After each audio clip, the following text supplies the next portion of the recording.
நம்ம சேனலை சப்ஸ்கிரைப் பண்ணாதவங்க சப்ஸ்கிரைப் பண்ணுங்கள். கூடவே பெல் ஐக்கானை கிளிக் பண்ணிங்கன்னா நாங்கள் அப்லோட் பண்ணுற வீடியோவை நீங்கள் உடனுக்குடன் பார்க்கலாம்.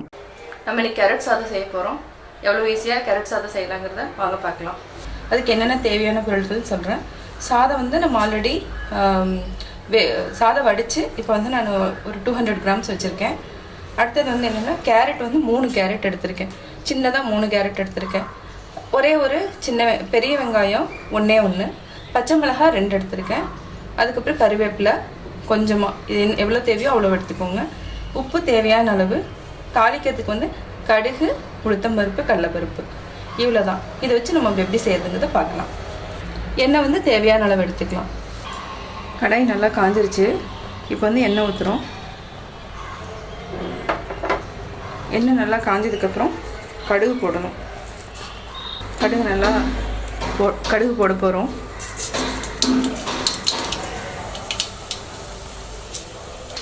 கடலைப்பருப்பு, உளுத்தம்பருப்பு. ஒரு சிலருக்கு வந்து அது பிடிக்கலன்னா நீங்கள் போடாமல் கூட விட்டுலாம். ஏன்னா அது நறுன்னு இருக்கிறதுனால பெரியவங்களாம் லைக் பண்ண மாட்டாங்க. நீங்கள் எவ்வளோ தேவையோ அவ்வளோ போட்டுக்கோங்க. சிம்மில் வச்சுக்கோங்க. சிம்மில் வச்சாதான், இல்லைனா டக்குன்னு வந்து இதாயிரும், ப்ரௌன் ஆயிரும். கடலைப்பருப்பு, உளுத்தம்பருப்பு. அடுத்தது இந்த இதுலேயே வந்து கருவேப்பிலை போட்டுக்கலாம். பச்சை மிளகாய் நல்லா இதாயிரும். அதுக்கப்புறம்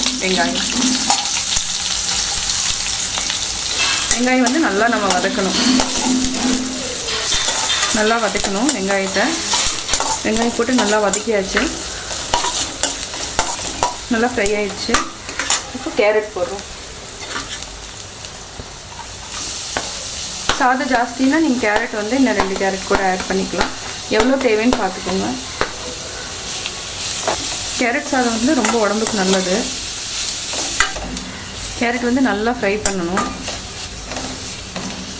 இதெல்லாம் வந்து லஞ்சுக்கு அந்த மாதிரி கொடுத்து விடலாம் நம்ம குழந்தைங்களுக்கு கொடுக்குறப்போ நீங்கள் என்ன பண்ணுங்கன்னா கருவேப்பிலையும் பச்சை மிளகாயும் எடுத்துட்டு வெறும் அந்த கேரட் மட்டும் இருக்கிற மாதிரி பார்த்துக்கோங்க. பச்சை மிளகாலாம் குழந்தைங்க அப்படியே உரமாக ஒதுக்கிறதுக்கு நம்மளே எடுத்துகிட்டு நம்ம கொடுத்து விட்டுடலாம் குழந்தைங்களுக்கு. இப்போ வந்து எவ்வளோ தேவையோ அவ்வளோ சால்ட் போட்டுக்கலாம். சாதம் எவ்வளோன்னு பார்த்துக்கோங்க. அதுக்கு தகுந்த மாதிரி சால்ட். இதுக்கு வந்து மஞ்சத்தூள் எதுவுமே போட வேண்டியதில்லை. ஒன்லி கேரட் மட்டும் போட்டால் போதும். தேவைன்னா நீங்கள் முந்திரி கூட வறுத்து கூட போட்டுக்கலாம். கேரட் நல்லா வதங்கிட்டுருக்கு. இதுக்கு வந்து ரொம்ப நேரம் தேவையில்லை. ஒரு 5 மினிட்ஸ் இருந்தாலே போதும். கேரட் வந்து நல்லா தேவை. ஏன்னா அதை வந்து துருவி இருக்கிறதுனால சீக்கிரமாக வெந்துடும். நல்லா வெந்துடுச்சு. சிம்மில் வச்சுக்கோங்க. இதுக்கு முன்னாடி உப்பு வந்து எவ்வளோ இருக்குதுன்னு செக் பண்ணிக்கோங்க. தேவைன்னா நீங்கள் ஆட் பண்ணிக்கோங்க. நம்ம கிளறி விடலாம்.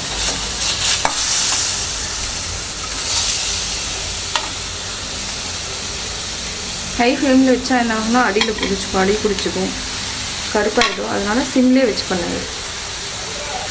கேரட் வந்து உடம்புக்கு நல்லது. குழந்தைங்களுக்கு வந்து கண் பார்வைக்கு வந்து ரொம்ப நல்லது. அடிக்கடி கேரட் சாதம் அது மாதிரி நம்ம சேர்த்துனா கூட குழந்தைங்க வந்து சும்மா பச்சையாக கொடுத்தா ஒரு சில குழந்தைங்க சாப்பிடுவாங்க, ஒரு சிலர் சாப்பிட மாட்டாங்க. அந்த மாதிரி இருக்கிறவங்களுக்கு நீங்கள் இந்த மாதிரி சாதம் அதில் போட்டு நீங்கள் ஆட் பண்ணி கூட கொடுத்துடலாம். சாதமும் நல்லா சூடாகிடுச்சு. கேரட் நல்லா இப்போ ரெடி ஆகிடுச்சு சாதம். இப்போ வந்து கேஸ் ஆஃப் பண்ணிடலாம். சுவையான கேரட் சாதம் ரெடி. கேரட் சாதம் நான் எப்படி செஞ்சேங்கிறத பார்த்துருப்பீங்க. கட்டாயம் உங்களுக்கு பிடிச்சிருக்கும். பிடிச்சிருந்தா லைக் பண்ணுங்கள். மறக்காமல் சப்ஸ்கிரைப் பண்ணுங்கள்.